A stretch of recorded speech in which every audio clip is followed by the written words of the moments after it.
É fácil perceber que hoje a gente não tem uma clareza para que serve a arte. E dentro da arte, uma das disciplinas principais, ou a arte principal, seria a da poesia para os antigos, né?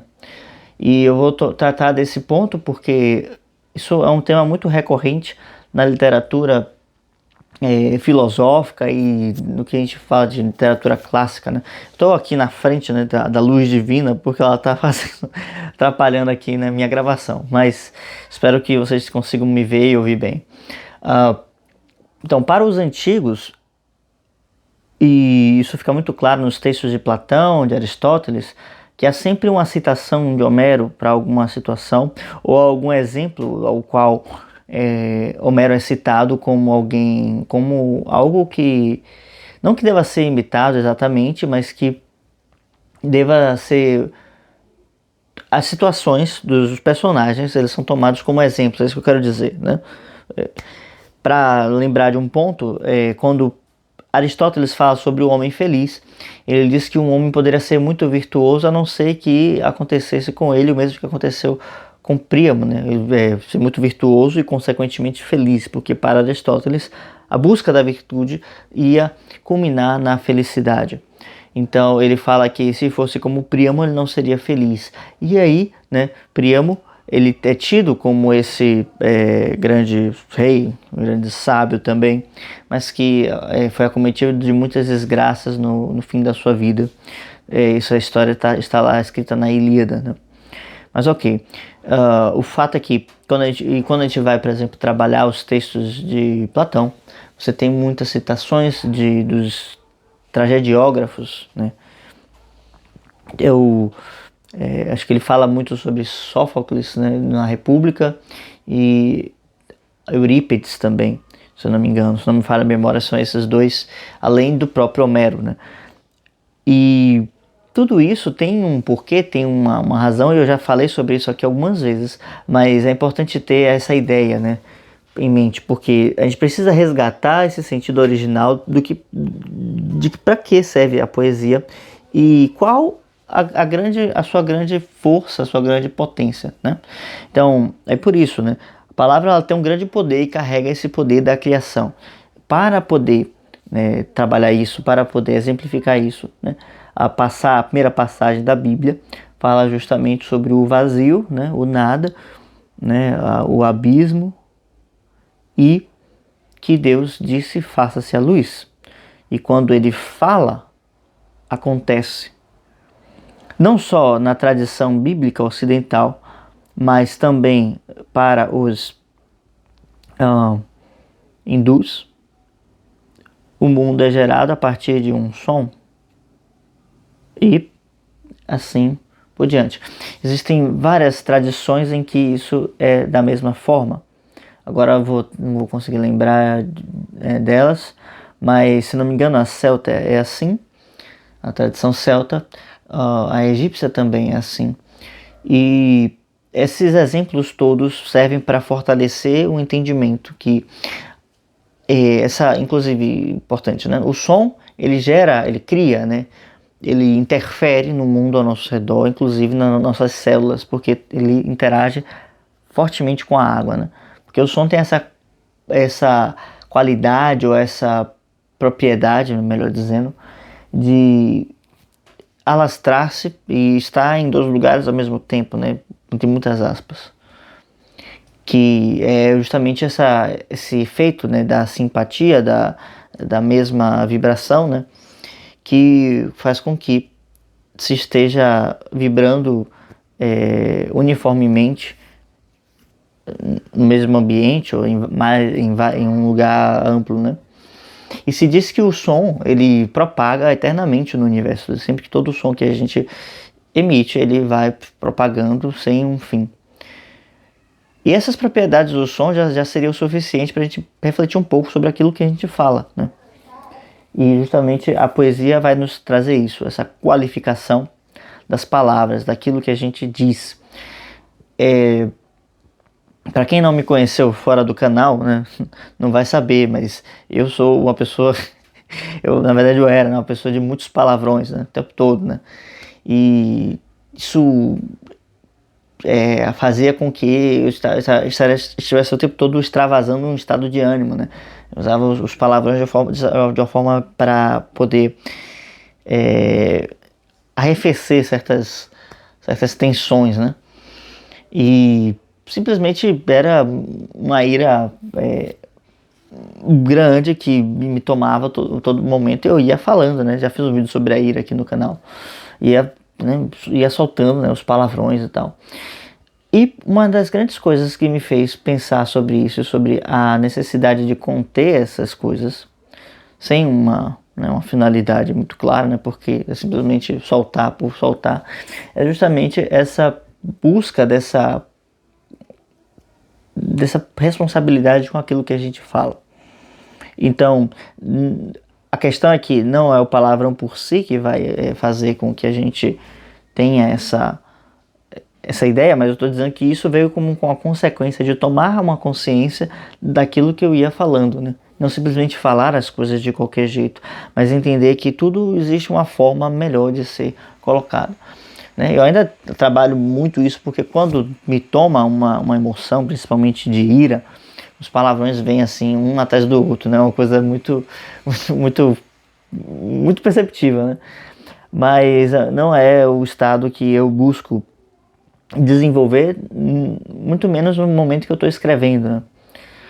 Então, apesar de que a emoção toma, né, às vezes a gente nesses momentos de escrita, não é o ponto em que eu busco balizar as minhas construções, porque ainda que eu conduza, né, uma emoção ao longo do processo de criação, eu não deixo com que ela me conduza, tá?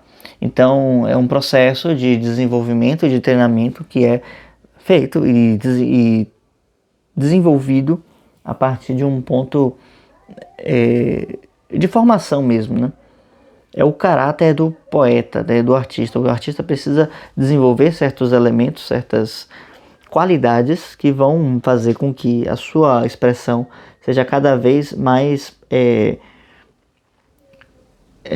retificadora, tá bem? Então assim, a gente ignora o poder que as palavras possuem, e as palavras possuem um poder muito, muito claro de criação, e desde do peso em que cada palavra traz, né, em cada ação que a gente coloca, né, até a consequente carga emocional e energética que ela vai trazer. Deixa eu ver se consigo organizar melhor essa explanação. Cada palavra ela traz não só, ela não tem só a sua ideia, né, que ela guarda, né? Eu gosto sempre de usar o exemplo da ira, né? Mas ela traz também uma ideia mais profunda e também um corpo, né? E eu quero falar justamente desse pedaço aqui do corpo, né? Porque, por exemplo, se eu falo que uma pessoa está irritada ou que uma pessoa está irada, semanticamente, eu estou falando da mesma coisa, né? Ou talvez a irritação está falando de um potencial para se estar tomado, né, de cólera, de ira. Mas o fato é que quando eu falo irado, a palavra tem uma carga muito maior. E tal, a gente poderia pensar algumas coisas em relação a isso, mas eu acredito que seja simplesmente pela conformação da palavra. Porque eu tenho duas vogais, né, de grande carga, né, no português, que é o I e o A, né? A, E, I. O I, depois do A, ele é mais forte, né? Então eu tenho dois golpes fortes em sequência, né? I e o Rá. Esse Rá sai com essa carga, né, na tônica, o A com a tônica. Então esse irado, ainda que ele seja a mesma coisa que irritado, ou sei lá, furibundo, né, furioso, ele não tem a mesma carga, né? até furioso, né? Furioso até que tem alguma carga, mas o irado, ele sempre tem uma carga mais firme, né? Tá irado, né? Claro que o irado acabou sendo tomado pelos cariocas, né? E todo mundo fala irado como se fosse uma coisa boa, né? Mas quando a gente pega essa carga semântica original e bota o peso, né, que ela possui, ela tem uma carga muito diferente. Justamente ao colocarmos isso de forma consciente, a gente vai moldando o nosso discurso, e o discurso molda o nosso mundo ao nosso redor. E isso vai sendo mais verdadeiro à medida em que eu vou me comprometendo com as coisas que eu vou falando. Então eu não vou falando coisas levianas, né? Tem um ditado, um adágio, que diz que a palavra é de prata e o silêncio é de ouro, né?